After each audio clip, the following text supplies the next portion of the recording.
Olá, amados irmãos, sejam bem-vindos a esse momento. Estamos fazendo esse encontro de almas para refletirmos sobre esse tema tão relevante que é a importância da evangelização espírita para a educação do espírito. Eu me chamo Jurandir Rosa, sou estudante e trabalhadora da Casa Espírita Luz do Caminho, da cidade de São Vicente do Sul. E estamos aqui para conversarmos um pouquinho. Então, primeiramente, vamos fazer uma pequena leitura do Evangelho, do capítulo Bem-aventurados aqueles que têm puro coração. Como chegaremos à pureza do nosso coração? Vamos ser. Então, primeiramente, vamos pegar uma leitura do item 18, Instrução dos Espíritos, deixar vir a minhas criancinhas, meus bem-amados. Eis o tempo em que os erros explicados se tornarão verdades. Nós vos ensinaremos o sentido exato das parábolas e vos mostraremos a correlação poderosa, ligando o que foi e o que é.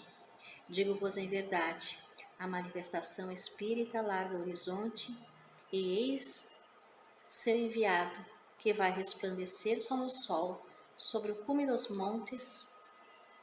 João, o Evangelista, Paris, 1863.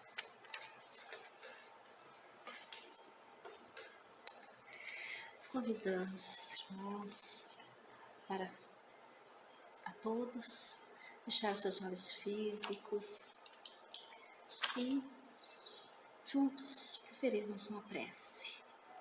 Pai amoroso, aqui nos encontramos em Teu nome, em nome do Mestre Jesus, rogamos Sua bênção, Sua proteção. Possamos, Senhor,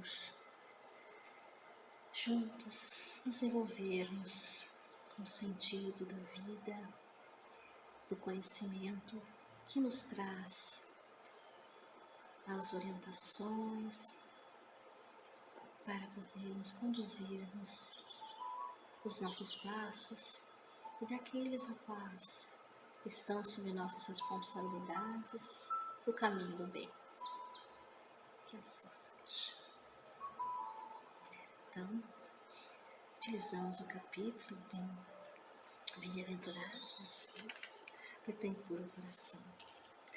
Exatamente porque nós estamos utilizando também as referências do Evangelho segundo o Espiritismo, Livro dos Espíritos, Evangelização para Bebês, de Cíntia Vieira Soares, o livro também Orientação para a Ação Evangelizadora Espírita da Infância e da Juventude, Subsídio e Diretrizes da FEP, e o livro Desafios da Evangelização Espírita da FEP. Inserimos, introduzindo do Livro dos Espíritos, a questão 1019. Onde Kardec pergunta: poderá jamais implantar-se na Terra o reinado do bem? Ficaremos para a reflexão, depois retornaremos. Poderá jamais implantar-se na Terra o reinado do bem? Na questão 166, Kardec pergunta: como pode a alma que não alcançou a perfeição durante a vida corpórea acabar-se de depurar-se? Como pode? Então, a alma, nós que não conseguimos nos depurar em uma existência, a perfeição numa existência, como é que podemos alcançar então essa perfeição? A resposta, então, é que é sofrendo a prova de uma nova existência. E nessa questão ainda tem a letra A, B e C. Na letra A, Kardec pergunta como realiza essa nova existência. Será pela sua transformação como espírito? A resposta é que, depurando-se a alma, indubitavelmente, ela experimenta a transformação. Mas, para isso, é necessário uma prova da vida corporal. Essa prova da vida corporal. E na questão B pergunta, a alma passa então por muitas existências corporais? Sim, todos nós contamos com muitas existências. Os que dizem o contrário pretendem manter-se na ignorância em que eles próprios se encontram, e esse desejo, né, de que nós nos mantemos também na ignorância. E nascer parece resultar desse princípio que a alma, depois de haver deixado o corpo, toma um outro, ou então que reencarna em um novo corpo, e assim que se deve entender? Resposta sim, evidentemente. Então, amados, para nos aperfeiçoarmos, ou quando não nos aperfeiçoamos em outras existências, nós necessitamos então sofrer uma prova de uma nova existência, ou seja, reencarnarmos para nos depurarmos, e aí nós vamos experimentando essa experiência da transformação, da mudança íntima. Então, vamos retornar à questão 1019. Bom, se no momento que nós encarnamos, em várias existências, vamos experimentando essa oportunidade de transformação, de nos depurando, através da nossa reencarnação, vamos ver então a resposta à pergunta de Kardec, novamente repetindo. Poderá jamais implantar-se na Terra o reinado do bem? Será que vai se implantar-se? O que diz os espíritos, amigos? Bem reinará na Terra quando entre os espíritos que a vêm habitar os bons predominarem por meio do progresso moral e praticando as leis de Deus, é que o homem atrairá para a terra os bons espíritos e delas afastará os maus. Então, desenvolver o amor é o processo de sublimação, é aprimoramento rumo ao progresso moral, é abrir-se para o processo educativo que incentiva a transformação moral exemplificada pelo Mestre Jesus. A educação, pois o processo consciente de evolução que cria e estimula valores eternos do bem. O Espiritismo, quando ele descortina, então, esse véu da ignorância que acerca da vida do mundo espiritual, que nós viemos agora entendermos que existe sim uma vida no mundo espiritual. E essa oportuniza então um olhar sobre a vida do mundo físico, especialmente no que tange a função educativa da reencarnação, conforme nos aponta Joana de Ângeles. Reencarnação, amados, sem dúvida, é valioso um método educativo de que se utiliza a vida a fim de propiciar os meios de crescimento, desenvolvimento de aptidões, sabedoria ao espírito que engatinha rumo da sua finalidade grandiosa. Nessa perspectiva, o Espiritismo, além de consolador, é uma doutrina essencialmente educativa. Assim, deve-se começar o quanto antes, sobretudo na infância, quando a criança, o espírito mostra-se mais suscetível às intervenções educativas. Por não estar completamente integrado ao corpo físico, a criança goza de certa liberdade espiritual, o que torna mais sensível ao ambiente e às propostas educativas, capaz de promover o seu aprendizado. Assim, a evangelização tem uma expectativa e é um caminho que nos traz esses lenitivos e essa consolação. Mostraremos algumas fotos de algumas experiências que tivemos da evangelização aqui Luz do Caminho com os bebês e com a infância, também com a juventude. Ver se os irmãos conseguem ver as fotos lá atrás.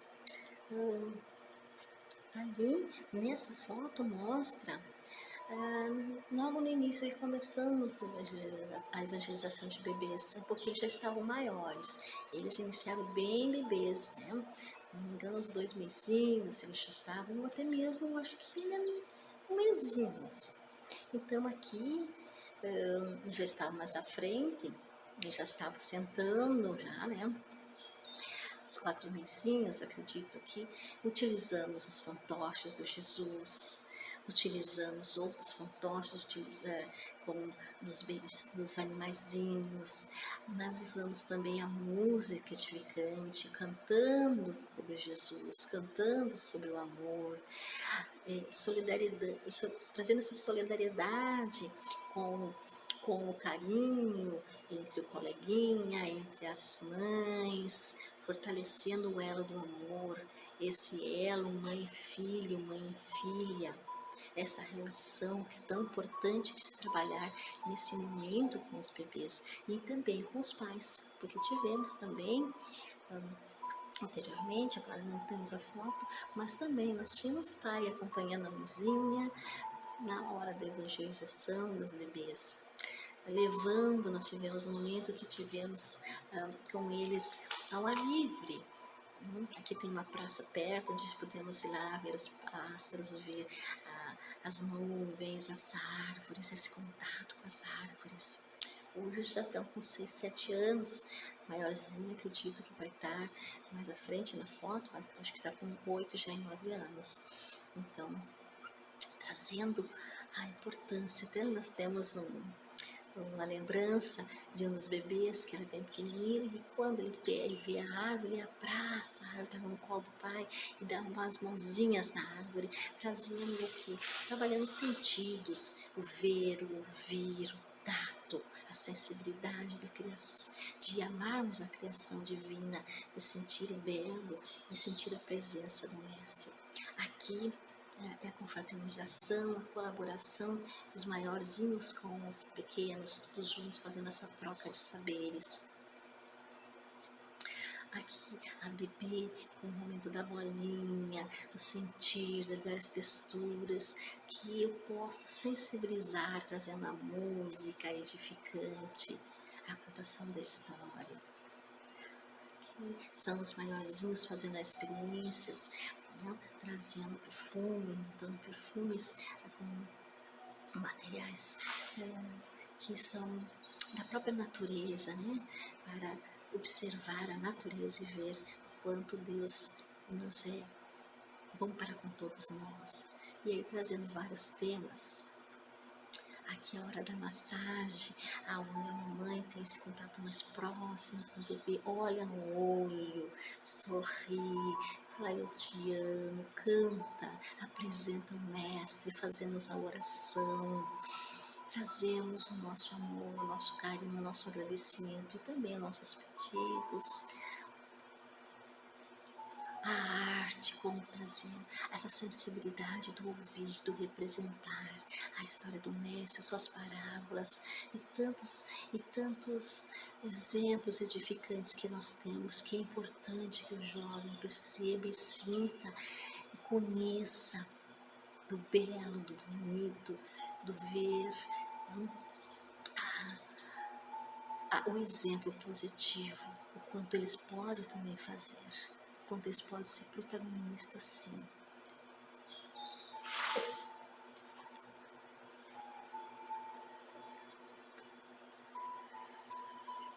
Assim, evangelizar é permitir um dos exemplos, como outros exemplos de vários, que evangelizar é permitir à criança a convivência com os princípios morais cristãos, aproximando-se desde cedo à lei de Deus, a fase da infância. Então, amados, nós vimos, quantos exemplos, e tem muito mais outros exemplos. Então, do ponto de vista do Espiritismo, evangelizar é oportunizar, o ser reencarnado, o espírito imortal, dotado de inúmeras potencialidades latentes, precisando ser explorados para o seu desenvolvimento. É um ser evangelizando a criança, o jovem, nós somos seres com qualidades que podem ser aperfeiçoadas e nossas imperfeições que precisam ser compreendidas e transformadas. Sua aprendizagem ocorre de forma ativa. A criança, sua aprendizagem ocorre de forma ativa e interativa, quando mobilizamos os seus sentidos. A evangelização então incentiva a cooperação, para a superação de si mesmo. A superação do orgulho, do egoísmo, que ainda sabemos que trazemos, tanto nós como os nossos crianças. A figura do Mestre Jesus, a figura dos vultos do cristianismo, da história do espiritismo, o tempo todo humanizado, mostrando a dimensão amadurecida de cada ser que nos guia e que nos é modelo. Esse exemplo, essa figura do mestre, né? A arte é um dos meios na evangelização, em sua gama de expressões, um veículo de excelência para explorarmos os diferentes temas que temos. Então, amado, evangelizar é uma oportunidade, sim, de nós, enquanto espíritos imortais, aprendermos. E a fase da infância é, então, a oportunidade dessa transformação da humanidade. E Leon Ribeiro leva-nos à reflexão e assevera que é imperioso se reconheça na evangelização das almas tarefas de as mais altas expressões da atualidade do Espiritismo, bem acima das nobilitantes realizações da assistência social. Sua ação preventiva vai evitar derrocadas no erros, novos desastres morais responsáveis por maiores provações e sofrimentos adiante, nos panoramas de dor e lágrima que compungem a sociedade. Auxiliemos a todos, favorecendo, sobretudo a criança e ao jovem, um melhor posicionamento diante da vida, em face da reencarnação. Embora a criança seja um espírito em recomeço de tarefas, reeducando-se não raro sob impositivos da dor, em processos de carinhosa lapidação, é importante, ditosa que surge como um desafio para o momento e promessas de paz para o futuro. O compromisso é de todos nós, pais, familiares, evangelizadores, dirigentes de casas espíritas, pais e familiares, porque constituem relevante célula da sociedade, onde adquire a criança as primeiras aprendizagens dos espíritos, e que vão, eles como espíritos reencarnados, entender, compreender com relevante função. Pais e familiares é a função socializadora, é de amadurecimento espiritual. A maternidade e a paternidade constituem verdadeira missão, assumindo séria tarefa educativa de modo a favorecer o desenvolvimento moral e espiritual dos filhos e orientá-los para o caminho do bem. Então veja o quão é relevante esse nosso pensar e a nossa ação para com nossas crianças. Evangelizadores, como evangelizadores, nós somos mediadores do Evangelho de Jesus junto à criança. Somos os colaboradores imediatos da divulgação do Espiritismo no berço da infância, sendo, portanto, de referência a Boa Nova entre os pequenos e os jovens. Somos os organizadores dos espaços de aprendizagens e interações, favorecendo o processo mútuo de transformação moral rumo à transformação do homem do bem. Os dirigentes da casa espírita é do mais alto significado dentre as atividades desenvolvidas pelas instituições espíritas na sua ampla e valiosa programação de apoio à obra educativa do homem, é o incentivo à evangelização, à criação ou à continuidade da evangelização espírita. Bezerra de Menezes nos coloca: não fosse a evangelização ou espiritismo distante da sua feição evangélica, perderia a sua missão de consolador.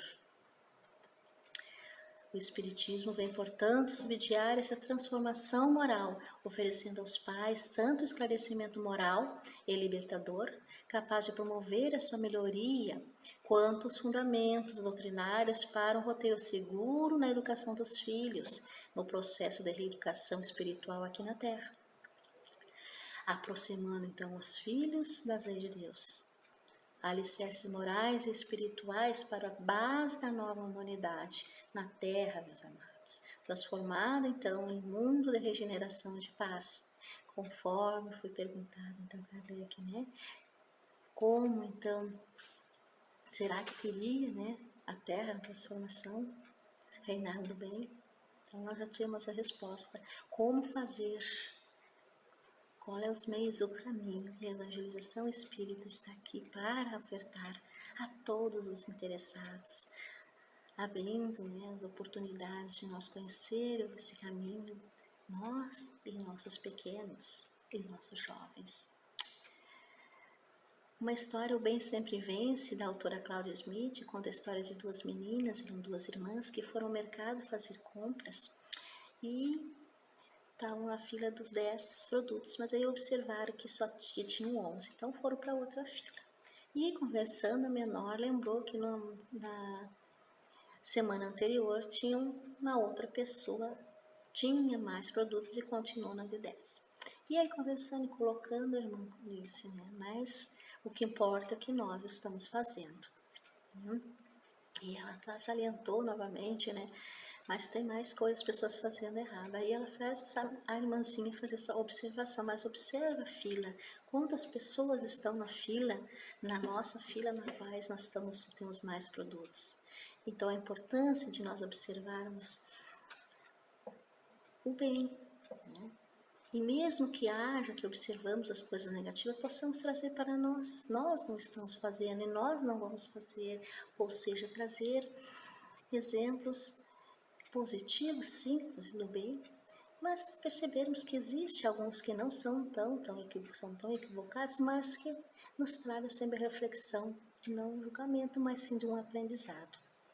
E ainda nós trazemos um exemplo de um pai que antes de dormir conversava com seu filho, fazia a oração, falava sobre Jesus e o filho dizia: pai, quando eu crescer eu quero ser igual a você. E esse pai, então, em suas orações, rogava a Jesus: ó Jesus, me ajude, eu quero ser igual ao Senhor. Eu cometo ainda erros, mas quero ser igual ao Senhor, porque o meu filho quer ser igual a mim. Então, o caminho está, o convite está feito. Rogamos a Jesus que nos fortaleça, que nos ilumine. Um abraço a todos, fiquem em paz. E fechamos agora nossos olhos cítricos para fazer a nossa oração final. Agradecemos então a todos os irmãos e oramos. Pai amado, obrigada pela reunião de almas, esse encontro, aonde viemos refletir sobre esse grande caminho que vós nos oportunizou conhecer, que possamos fortalecer, que possamos incentivar, estudar, buscarmos na fraternidade, na colaboração entre irmãos, para que realmente nos tornamos homens de bem, seres imortais que somos, tendo esse entendimento da reencarnação, dessa grande responsabilidade que é nos depurarmos ao estar no plano Terra. E assim vamos transformando a cada dia um pouquinho o nosso caminho e todos aqueles que estão no lado nos ajudando, como os nossos familiares, como os nossos amigos. Rogamos muita paz a todos, o amparo à humanidade, ao nosso planeta Terra. Muita paz e união, que assim seja.